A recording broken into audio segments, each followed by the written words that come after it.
Okay. All right. Okay, well, again, thank you all for joining on this Super Bowl Sunday, fourth meeting already, and we're 15 chapters in. Thanks for I know last time I said that it would be a lot of reading, but hopefully it wasn't too burdensome on you all. I know that we're interested in the subject matter, which does help. But it also, I think, at this point kind of starts to jump around a little bit. All of a sudden, we're talking about Cuba, and then we're going back in Chicago. And so I know it jumps around quite a bit. I promise that that's not just because I'm schizophrenic or something. It really it will tie in later, and it's necessary to jump around like that now. So I was thinking that might have been a little bit confusing for everyone.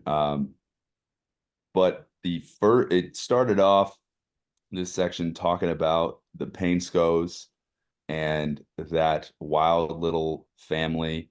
There were three brothers who were career criminals and burglars, and they they're really a cartoonish type of family. I don't know if you all gathered the same thing, but there's a whole book written by John O'Brien, who used to write for the Chicago Tribune, who put together a lot of their different stories of their careers with interviews and first person uh, accounts of theirs.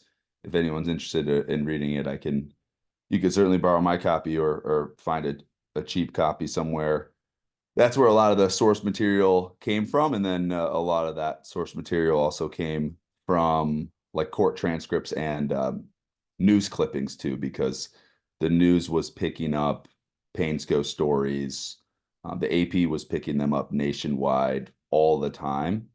And so all of his, especially Paul's background is important, just being that he was the Niles Police's top suspect and remains their top suspect today in the murder. So just interested to hear, just kind of open it up on the Painsco topic first, if you guys want to share anything or any insights that you found from that.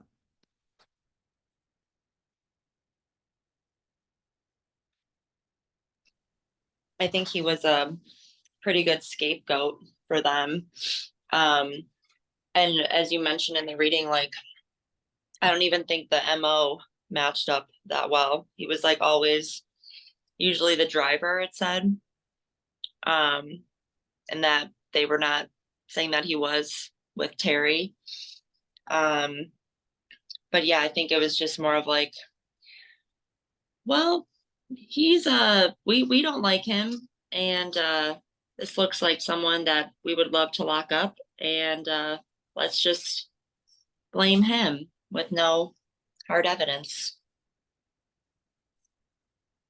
Yeah, it's certainly I've got to remain as objective as possible, just because but I think you're certainly on the ball there. I think in describing his career up until 1964, you can see that has this renowned career. He's famous. He's doing larger heists. Uh, and in my opinion, it's hard to see how Sears would kind of be all of a sudden in the picture for him at that time. But it could be that he had others, do it or was at least somewhat involved in it.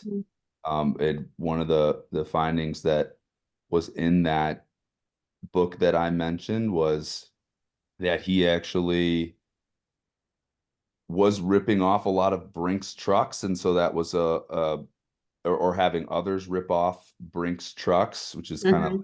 common, theme, unfortunately, but that's featured in a lot of you know, history, those trucks just getting ripped off, whether it's in movies or books or shows or just real life. So it was a common thing to do. but there was some sort of mechanic for Brinks for the trucks, who I think was providing intelligence on the schedules around that time. And so that was a finding that I think is pretty important. So, in my mind, it's like, maybe somebody with gambling debts who's a mechanic who is like, okay, I'm down money. Here's some information on, these different schedules and where the trucks are going to be and who's the best truck to rip off. But that mechanic, we don't think had any connection to Pansco.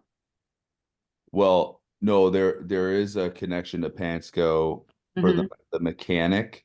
It's There just is? we don't know that the mechanic had any connection to Golf Mill, but at the time, Oh, okay. it seemed like those dates added up. I think, it'd be nice for it not to be, I think that book was published in the late 80s, so Oh, okay. it'd be nice if it were the late 80s. I could, try to check out that, but it's just too Yeah, late, too long ago. fortunately. So I like how you described the other robbery and how messed up it was and how like unplanned. The Franklin Park Bank. Yeah, yeah. And it really shows a lot of similarities in the Sears robbery, in my opinion. Just very sloppy. And Kind that, of interesting, just in general, how sloppy all these criminals are. And maybe Yeah. that's just something that happens in reality. Jim, you have experience in that world, and Peggy, I think too. We're in the state's attorney's office. Yeah, Is there just like a lot of mistakes or that's how not? they get caught. Mm. And but usually it's by mistakes like that. And Mhm. I often thought if one person did a crime, they'd never be caught. But when two people do it, there's always loose ends. Got it. Yeah. That's one person can get away with a lot. 2, 3, 4 people like what you guys have here, they're always going to get caught. Mm-hmm. I was just wondering. I take it all these Panscos are all long deceased, correct? They're all yeah, long dead. yeah. Because they were all in their 40s when they were doing these hits in the 60s. hmm. That's a good question. I don't know exactly how old, but yeah, I want to say that tracks 30s or 40s. Yeah. Yeah, I have it open. You have Paul Panksko was born in 1924. So Yeah. Good. that would match up. Mm-hmm. Yeah. Although he spent the 50s in jail in Florida, right?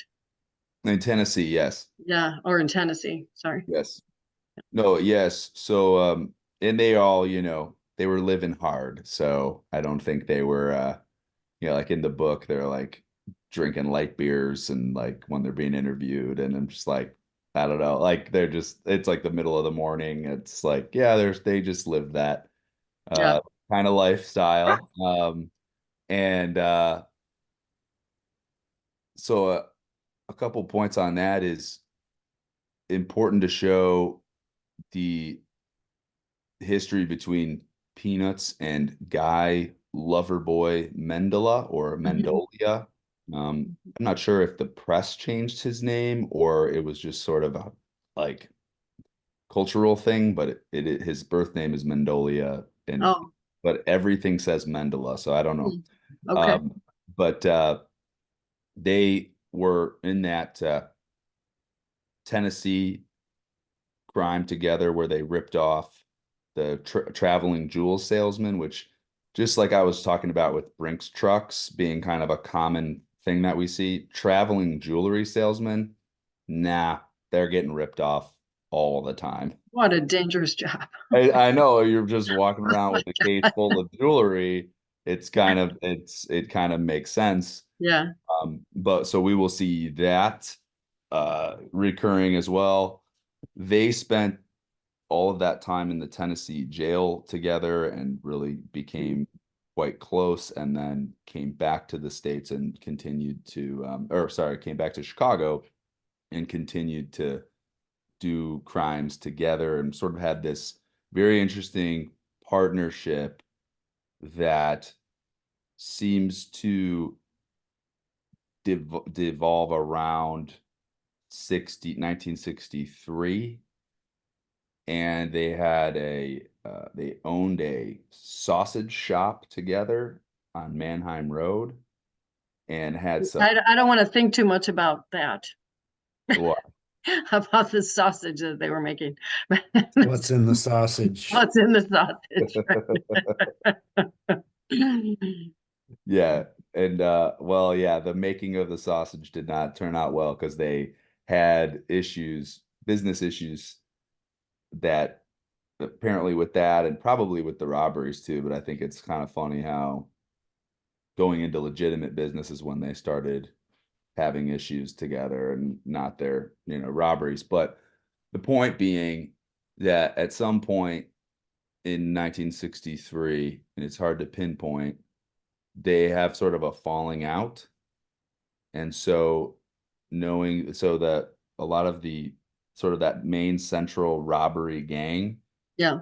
centralized, and they sort of factionalized into two different robbery groups, one led by Paul Painsko and one led by Loverboy. So Mm. right around the time of the Gulf Mill Sears robbery, there would have been that decentralization of those robbery gangs, which I don't think that was something that was known to just like the Niles police. Maybe the Chicago police would have known that, but that wasn't like common knowledge. Uh-huh. So that's something that timing really is important for our understanding, and as we try to theorize kind of who was involved. And then as Carla mentioned, with the Franklin Park Bank robbery, which happened 6 months prior to Sears, you have all of these folks involved, including Loverboy Mendola, who sort of gets in at the last second, but then I think after that sort of became like a more of like a senior figure to a lot of these uh, low time bank robbers like Michael LaJoy, Right. Joseph Patrick Shang. And in that robbery, he's actually holding the door, which is weird, to the Mhm. bank. It's kind of like yeah, you're welcome in. We don't have a job for you, but you're welcome in. We don't want, we've just hold the door. And I think that really shows that he's older. He's not going to be jumping over the partition. He's not going to be holding Mhm. people up. But Shang was the driver of Franklin Park Bank robbery. So throwing a lot of names at you guys and stuff and rambling, so I don't want to do that. But Well, you know, they only invited or involved Mendola because he happened to be driving by, like when they were in the parking lot and the Yeah. cops stopped them, right? So was it like did they kind of include him because they felt like there would be some kind of ramifications, like if he found out that there was a big hit in his area and he Yeah, wasn't if he didn't have apprised of it? buy-in, right? yeah, Yeah. So you're maybe there was spot like on. You're spot on dynamic about that. there, yeah.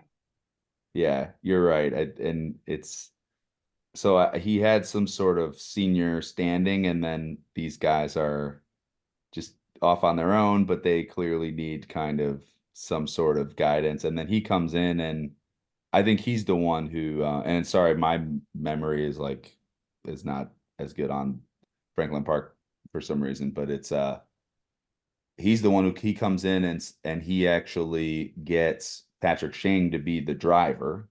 So they sort of become a crew then. And I'm sorry, was Varelli the driver though? he was going to be the driver, Oh, and then he right, and then He bugged out. yeah, okay. All right, thanks. right. So and just a note about Franklin Park, the reason I have all of those details, as you may have guessed, is because they got caught, and it's all in the court transcripts, obviously. And then the Franklin Park bank robbery, again, is the basis of the 1968 trial. And so they Yes. thought there's no way that we made any mistakes with our robbery, even though as it goes along, there are so many, dozens of mistakes. And they're like, there's just no way. We planned this so good. We had the little train thing going. What a cool train. idea that was. The train that was just like a caboose. It Right. had 5 cars on That they Yeah. staked out for Once twice. they were like, Yeah. oh, this must go by at this time every day. Must go by every day. Yeah. So these are desperate guys.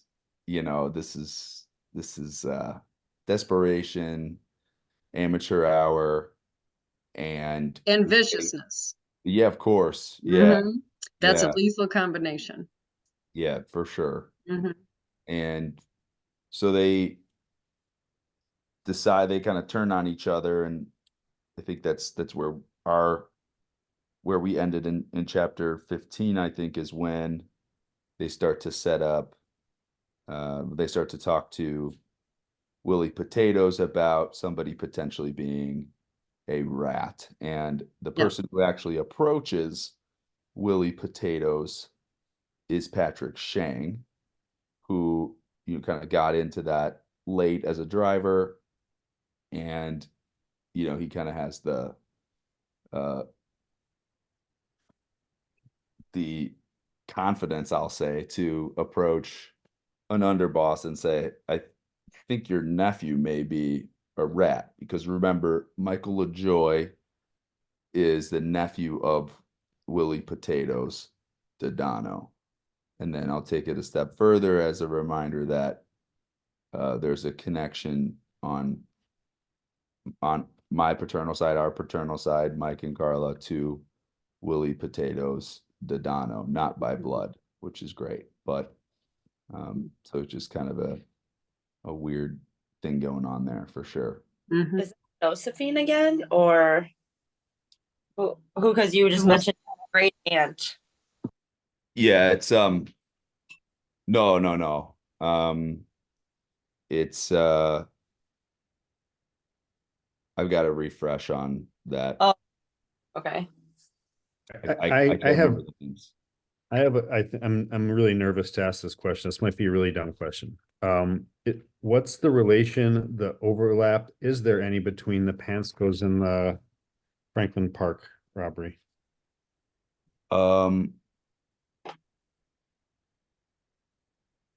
There is none. There is Okay, none. okay. What a Yeah, dumb, good. terrible Well, the reason I asked is That once question.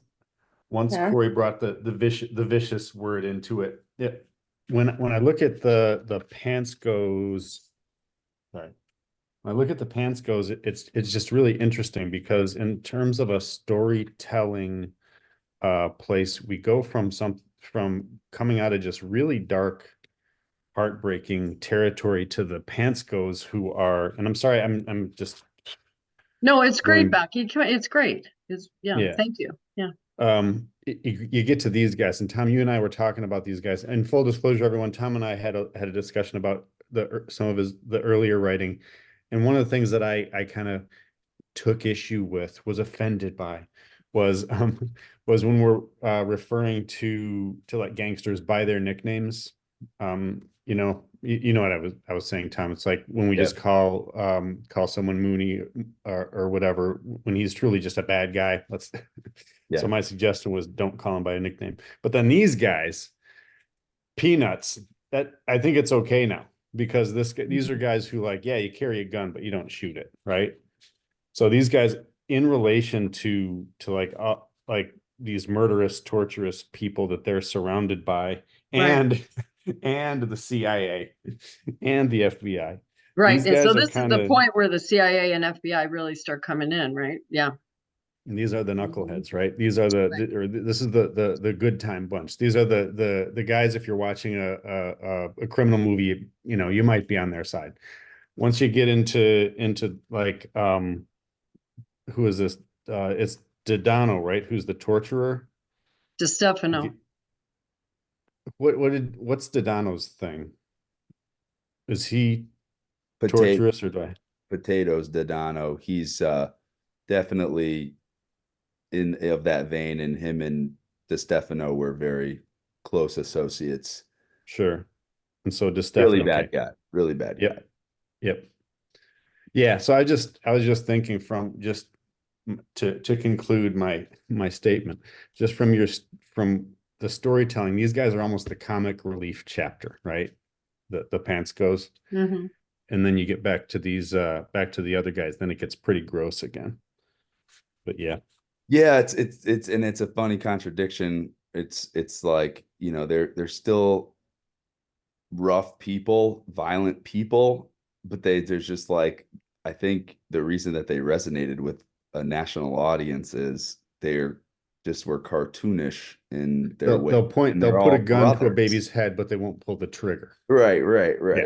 Yeah. And then you contradict that with what the Niles police is trying to, you know, has postured and has, you know, come to their own conclusions on, which is actually Painsko is the person who's more likely to have pulled the trigger in the mall than a guy like LaJoy, who in the Franklin Park robbery, he's happy to have, you know, his submachine gun out and, you know, be telling innocent people to get on the floor and things like that, which is, I think, a harrowing detail that he's the one who's sort of just, he's the one that's doing the barking and the yelling the orders. D'Argento is the one who's vaulting over the partition and getting the tellers to put the money in the bag. It's a very, you know, those roles are, as Carla said earlier, very, very similar to what I think eventually we were told by the jailhouse transcripts and confessions that were the roles that played out in Sears just 6 months later too. Right. 6 months is nothing. And at the same time, and we'll follow the timeline and continue, is the FBI arrest these guys. All right. So they've got legal fees. They've got to think about their future. They're probably going to the penitentiary. So they get desperate really fast. That's Gulf Milk Sears is a desperate robbery. It's an amateur robbery. And if people who are really trying to fill some financial holes, past, present, and future, would do something like that. Peanuts Pansko was probably already sitting on a bunch of jewels at home and, you know, being more of kind of like a ringleader at that point, no pun intended. You know, he's just not gonna, in my opinion, be there. But I have to be objective, so pretend I didn't say that. Yeah.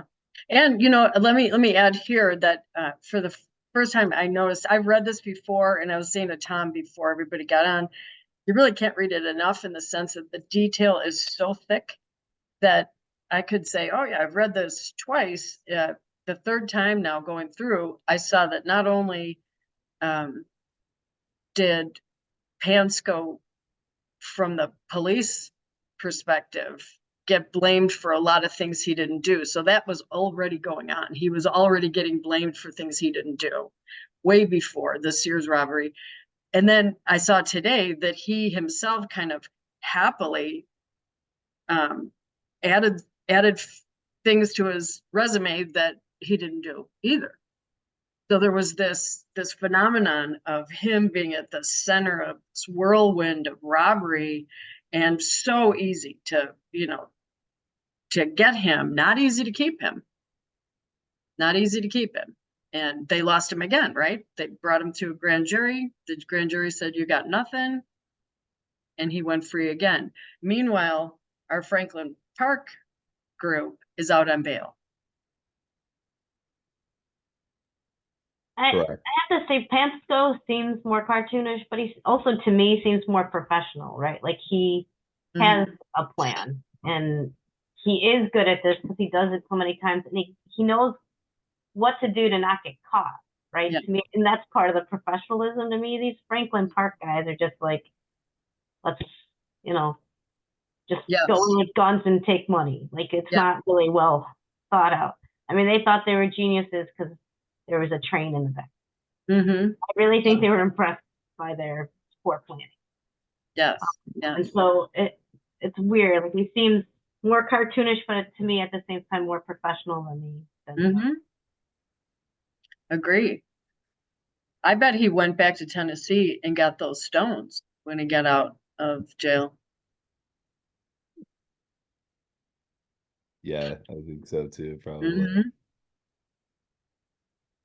Did they and forgive me for not knowing if it is in the text, but did they find the heist, the Franklin Park robbery heist money? Because they were like arguing over where it was. Did they ever seize it? Frank Senior hid the loot somewhere, right? Yeah, I think he hid it, and then I'm trying to Kind remember. of. Anybody remember? Because I know I he's don't know if it accused says and it. he probably took some off the top. That for sure happened because it was like Right. clear 40 delivery. They went 39 or 43 something. to Yeah. 39. Yeah. They Yeah. went off to the races with it. But yeah, I don't think it talks about them finding it by the time we The get to the rest end of of it? the, I the thought they assigned talked reading. about. I thought the money was used towards the lawyer's fees. Yeah, that's right. Yes. So I don't know how they found yeah, it. yeah. How they figured that out, but The bail bondsman. Yeah. Uh-huh. Yeah. Which I just want to say, like, and I know, and I get your point, Mike, about the nicknames, but just, objectively speaking, I think Schnibblenose has to be up there as the best name. That's a good nickname. Yeah. what is a schnibble? I was like, what? I meant to look that up. Well, and now Sam DiStefano's nickname is Mad Dog, right? Isn't Mad it? Sam, yeah, Mad Sam. Now I'm not sure if everybody knows this. Is this the time for me to tell this time? Or should I wait on I can wait. It's up to you. It's up to you, but it's up that? to I you. mean, because you did talk a lot about his torture chamber and that kind of stuff in the part that we read. Yeah. So DiStefano lived behind. We shared an alley. Ugh. Yeah, he lived closer to Grandma Marge, Jim, behind. He was in that ranch house on the corner of Wabansia and Sayre. Yeah, around the block, right? Around the block. And so, we'd be out skating, playing, running bases, all that stuff all the time, like behind his house. And he did, kill people in there. And Yeah. when I did I tell this on the book club? Because I don't want to tell it twice. That would be No, it's always good to hear again, please. well. When I was 12, Mary Allegretti and I were walking to the library, and we walked around the block and started going to the library, and there was a dead body in his driveway. It was Sam What? DiStefano. Yeah, His arm had been blown off onto one side of the driveway. And we were both, of course, like, oh my God, like, and then we thought, God, we got to run back and tell everybody, like, what, and so we freaked out, started running back to tell all the kids in the neighborhood. By the time we brought a crowd back, the cops were just pulling up. So wait, you were there before the police? yes. And so that means we were there half a minute after the killer left, probably. How were you not witnesses? I have I don't know. I mean, you would have They been. were kids. They probably didn't think about it. They they probably didn't didn't think about it, but we didn't saw canvass. that. Yeah. It was, I do remember hearing that. I thought you were a little older than 12. I thought you were. 12. No, 12. 72, I think he was killed. Yeah. And Corey, you said that was DiStefano himself that you saw? Yep. So you were there before the police. Yeah. Wow, that's pretty amazing. I'm surprised that you weren't Killed. well, kill. Who knows what? Oh, something, yeah. For sure. Right? So Yeah. I remember reading a book about there was a guy named Bill Romer who was a FBI agent in Chicago for decades. Yes. And he's in the Mob text. investigator. Yeah, and in his book he wrote this book called The Enforcer, which is about Tony Spilatro. Jesus. Joe Pesci, and it's like widely suspected that Spilatro was the one who shot DiStefano in his own garage with a shotgun. Wow. Yeah. And that tracks, because I'm telling you, the arm was on one side. When we came back, they put a bucket over it. Ew. Did you hear the gunshot at all? No. Huh. Crazy. Mom, isn't there also an Allegretti Spilatro connection too? Yeah, and then Jeannie Allegretti married Tony Spilatro's son. Hmm. So I don't know. We, you know, we are just so entwined with something bigger here, you know, karmically or something, that we just can't get out. You know, here, you know, Terry is murdered. My mom remarries. We go move to another neighborhood, and they're right there. You They're try right to get there. out Yeah. and they pull you back in. And they pull me back in. Godfather 2 reference for anybody who doesn't get that. You Anyway, could so have I just witnessed. thought I would add that. And then one more kind of little chilling thing is that we used to walk past their house, of course, because it was in the neighborhood. And they had, like, a ranch house has those big picture windows often, you know, low to the ground. And it, for some period of time, they had dolls that were about 4 feet high, dressed up and in the windows. I know, it's sick. It's gross. That is so It's like, where's creepy. Stephen King? You know, I mean, Oh, totally. yeah. Corey, was there a wife or a family like that stayed living there after he was killed? You know, I think for a while, Mo, and then they sold. But Yeah. maybe Yeah. it's just stories of the dolls. Well, I think his wife used to run to Grandma Marge's house. My mom told me that Mrs. DeStefano, of course, was, you know, abused. And you would just think it kind of fits with the whole thing. And she would run to Grandma Marge's house, and you know, to run away. And I don't know what happened, but I am sure my mom told me that. Does that ring any bells, Jeff? No, I don't remember ever hearing that. Grandma Marge never, and for you, those of you who, I mean, all you should know, my grandmother lived right down the street from all this. My grandmother on my side, Mm-hmm. mom's side, Dwyer said, I don't remember ever hearing any of that, but she was pretty close-lipped about things. So if Yeah. she had helped Mrs. Despano, she would have kept it in. Mm-hmm. But Corey, I always thought that was the Pastilles because they were right next door. Oh, maybe it was the Pastilles. I'm sorry. That was their It next might door have been. neighbor. It could have been both because there You're was right, Maura. it You're was right. a mob neighborhood. Yeah, and was Pastilli was the mob or no? We don't know. But in any case, maybe it was Pastilli. Yeah. Would be next to Grandma Marge. Yeah, But I so do all remember this that. stuff was happening in the neighborhood. You know, and just the irony of us just being stuck and trapped and in this sticky mess that we couldn't get out of. You know, again, one of the million reasons that I so appreciate Tom's project and Tom's effort here is to, you know, open up the windows and let's look at this as a narrative, and then maybe it'll be over.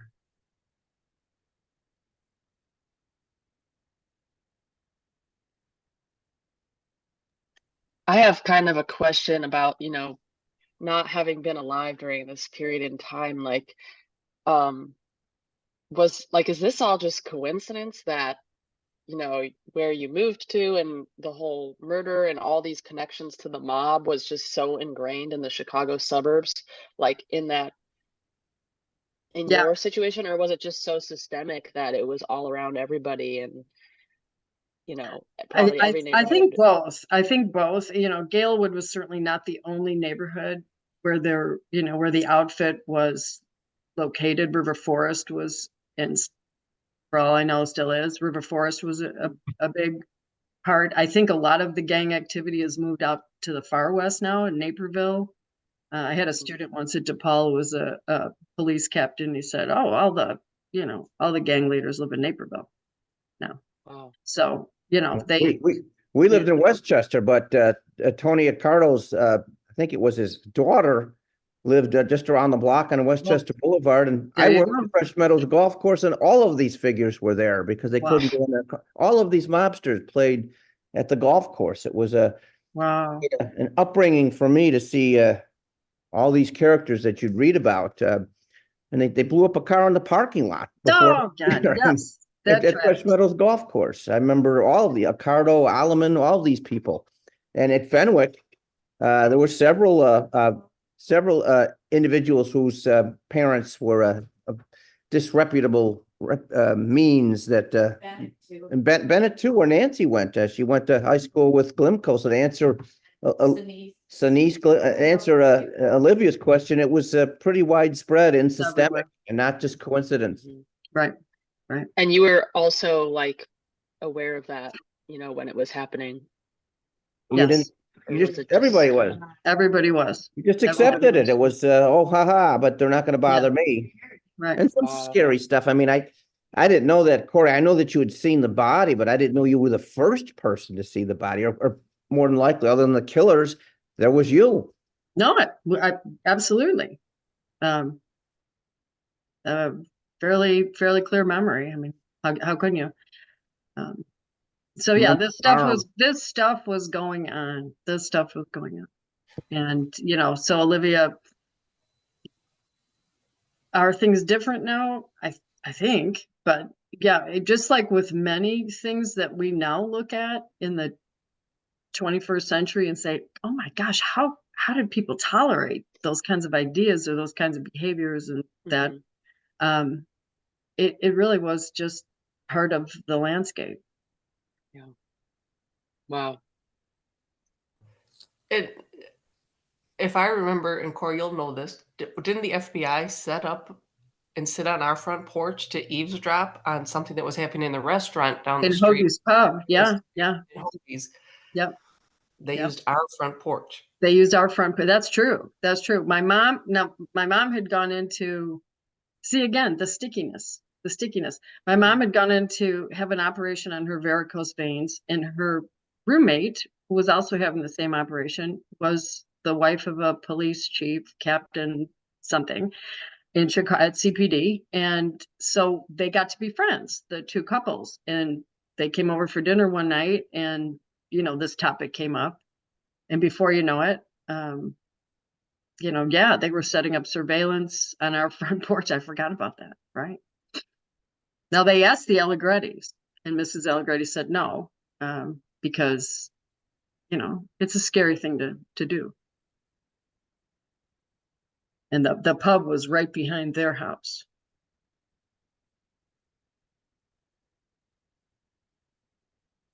It sounds like we lived in such a scary place. I know, right? Minnesota up here. What's going on in Minnesota? I think, you know, just to call a spade, I think you'd find this a lot of the more so the Black communities now, where I think the Italian gangs were dismantled by the FBI for the most part. They're still kind of around, but they're in the shadows a little bit. But the gangs that are sort of out more collecting a lot more police attention are in the Black neighborhoods, and so they're probably having a similar experience That it's 50 years everywhere. later. Yeah. You know, so. You know, and it's a global phenomenon, right? Yeah. It's this kind of strongman gang dominate the regular people, and then start asking for protection money or committing crimes in broad daylight, all those things.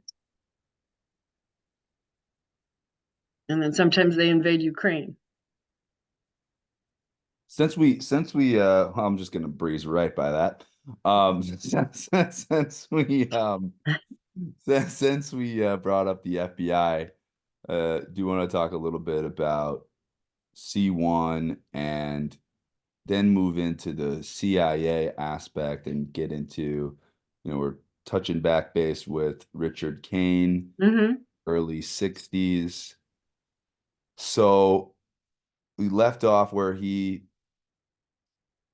left Chicago and then decided to set up shop. He set up shop in Mexico, and then he went to Cuba just to get in on the action and try out basically for the CIA without any clearance or permission or necessity. Just started going down and making networks. He, that's in the text not only for entertainment reasons, but just to show you just the kind of interweave. Go-getter he was. Yeah, yeah, just Such a weirdo. yeah, so weird, yet so brilliant in my opinion, like extremely smart, but just didn't really know what to do with it other than just wanting to be this spy character whenever and wherever he could. Then I think when Can you we stop on that just for a second? Because Sure. last time we talked about this toward the end of the session, he does have this interesting, like, good guy, bad guy thing, that, do I want to work for the good guys? Do I want to work for the bad guys? Does that mean that he's just doesn't care? Or does that mean that he has a part of his personality that he's trying to, bend toward justice? I don't know. You know what I think he wants to be the guy in the know.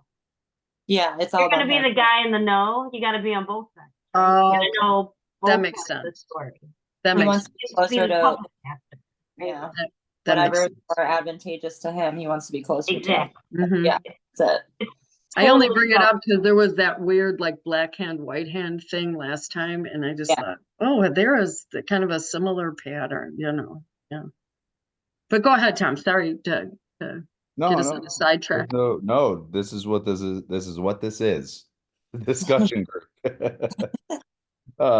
No, I think that's spot on.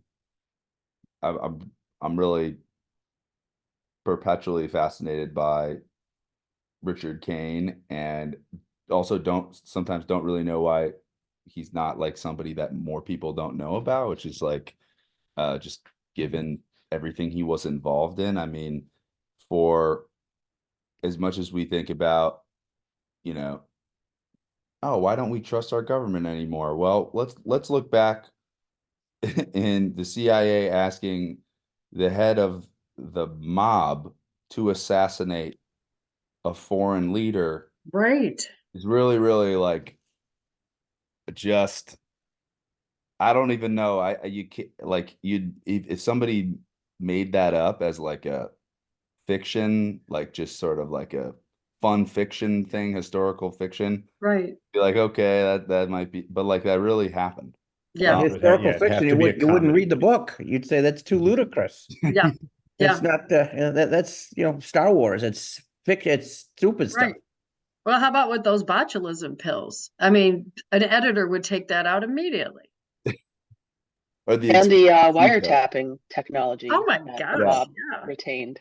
Well, that was really interesting, I thought. And it was interesting to me how much the CIA and the FBI don't work together, or at least that it's done. Yeah. I don't know. I don't know. But that power struggle there, it's like the power struggle within the mob to me seems very similar to the power struggle on the political side. Yeah. They're not as different as we might hope them to be. Mhm. Yeah. No, that's a really good point. And then the FBI seeing the wiretaps and being like envious that like, why do they have such better technology? Like, where did that come from? And that's that kind of internal conflict and competition. Hey, kiddo. Who do we have here? Cool pajamas. I'm telling you. Just took a bath. Woo-woo. Oh, that's nice. Nice. Hi, everybody. How you doing, Mr. Will? Will, any thoughts on the FBI versus CIA? Actually, in a couple of years, something tells me he'd like that a lot. Yeah. Although he always roots for the villains in the TV shows, so I'm a Michael fan. Probably be a Peanuts guy. Cutie boy.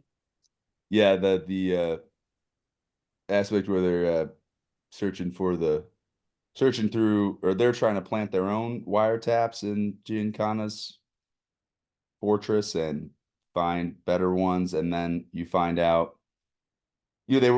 Kane and Giancana were just it was almost like they weren't very serious about the Castro hit, which makes a lot of sense. I mean, like that doesn't seem like a serious venture to begin with, so they were just kind of like putting it off and trying to get something out of it, and then Giancana is dating Phyllis McGuire, who that may mean I don't really know the McGuire sisters very well. I'm not familiar with their work, but I mean, just the fact that then they bugged her to do a favor, and she's like a famous celebrity singer, right? Actress, and they're just bugging her as a favor to it's really it's a lot. It's a lot to digest. So I so you still have don't that. and I don't understand why the FBI never divulged to Ogilvy that Kane was a like double agent. Like why didn't they? Maybe they just wanted that information for their use, Good question. but I don't know why they were like, all right, we'll keep that a secret for you. I don't understand. I've always seen like throughout history, those two agencies aren't always allies, right? They're not always like justice The FBI, the CIA. yeah, But like yeah. this had nothing to do with the CIA. This was just like a prominent governmental figure was You mean Sheriff Ogilvy, Cook County Sheriff, FBI, well, because the FBI realized that Kane was like a double agent and they just didn't, right? They didn't do anything about it. right. They confronted him and he denied it.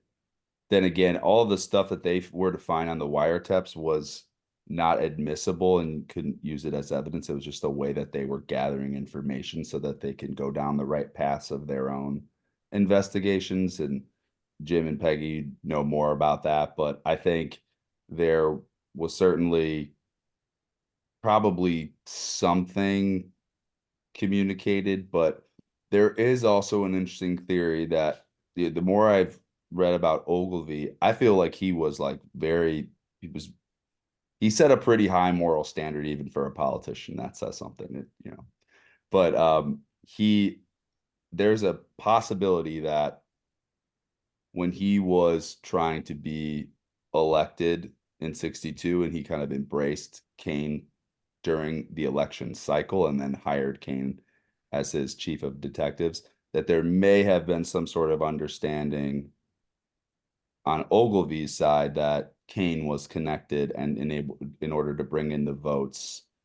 This was something, Oh, but there's no evidence about that other than Michael Caine has brought that up in his work. I could bring him on at some point if we're interested in peppering him with questions about his brother. That'd be maybe. Wow, that'd be Yeah. amazing. Yeah. Yeah. Yeah, I'm sure he'd love to do it. So we could pepper him with questions. Yeah, it's a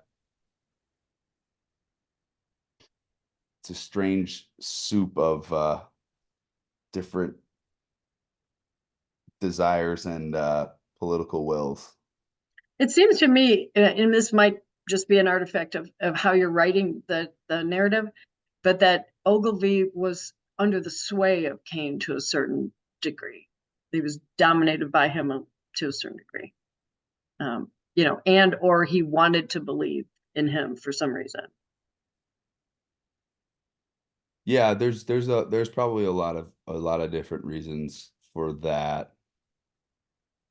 I mean, you also look at the Republican Party in Cook County during that time too. There wasn't a lot of I could say this. There wasn't a lot of talent that really, I think, you know, a lot like there was the Democratic machine really ran things. So it was just like a lot of losing, you know. And so I think just being able to get Oh, anybody at that time who could run a department but also be kind of understand the partisan side. That's mhm. my own that's my own theory. That makes more sense than anything. Yeah, because I mean, like if you flip it, you know, and you have like a Democratic sheriff. I mean, the person who's going to run the special investigations unit is someone who's going to be, you know, a politically connected person. And Richard Kane had no like political connections other than the outfit, right? So like there is that potential, but there's nothing concrete that would say that that relationship is was born out of that Mhm. mob influence. But it is I mean it does not it's certainly the worst I think mistake that Ogilvy probably ever made was hiring Richard Kane Yeah. because you know he's in charge of the vice unit, but he's only arresting people who are not giving kickbacks to the outfit. So he's breaking up card games that are not paying their tributes, they're not giving their kickbacks Yep. to the bosses, and so he's doing the outfit's work Yeah. on the On public's the city's dime. So he's dime. doing Yeah. both. And you know, there's like pictures of him in the newspaper with, you know, machine gun in hand, like busted up this game, and meanwhile nothing happened. And then What's a Yeah. movie character? yeah, Yeah. Yeah. Crazy. Yeah. yeah, Let's loop back to Franklin Park. And this might be a place, you know, that you want to kind of bring us to a close or not, whatever. But looping back now that we're talking about Richard Kane, and connecting him back into the hoodlums and Franklin Park is that he then was tasked with giving them polygraph tests, yeah. correct? So here's so I'll kind of set up. This is it's a good point to get our conversation to a close, and I want to talk a little bit about the next chapters and kind of where we're going to go Okay. from here. So chapter 16 is the first chapter that, you know, well, that's sorry, chapter 17. So 16 is a little bit about Giancana, Ogilvy. So kind of continue our conversation there. Chapter 17 actually is about the lie tests that take place. So that chapter 17 is the basis of the 1968 trial. But Right. what you'll see is it's not even Richard Kane that comes to do the lie detector tests. He sends somebody in his place. That person, William Witzman, uses a government vehicle to travel to the motel, which is a no-go. But he Mhm. goes there and he does the test. He doesn't even know, apparently, who these guys are. He's just there to run the tests. And so he later kind of, I think he read some of these names in the newspaper and was like shocked that he, you know, was doing work with the mob. Surprise, Oh, yeah. you went into business with Richard Kane. This is what happens. Right. So you'll see, and this is something that Michael Caine really pointed out. That's a very good point. The case against Richard Kane in covering up the Franklin Park robbery is so thin. There's hardly anything on him. You know, he orders the tests, he has someone else do it. It's very, very, very thin. And So again, they're giving polygraphs or lie detector tests to the robbers to see if there's a mole, right? correct. Okay. Correct. So they're in the motel. You I don't want to spoil it, but yeah, they go over and Oh, I'm sorry. Yeah. no, Yeah. no. I know I'm saying me. And so what you'll see is there's nobody, you know, fails again. There was no rat, in my opinion. They just screwed it up really bad. Mhm. Um, there's one person who does not show up and then later does not have a good test. So I won't spoil that. But then the rest of the reading really goes into and focuses on Peanut's pains go up until the end of part 2 and the investigation into Peanuts. So you have all the evidence. You have his arrest, which I'm really excited for you guys to read. And I'll kind of leave it at that. But my hope is that, by the time we can meet, hopefully, I was thinking Sunday, March 10th, if that's an okay time for everybody. That Alright. will be 4 days before the 60th anniversary of Terry's death. And so my hope is that we'll have a sort of full understanding of, you'll be able to really kind of draw a lot more conclusions when we start to reflect on that 60th anniversary at that time.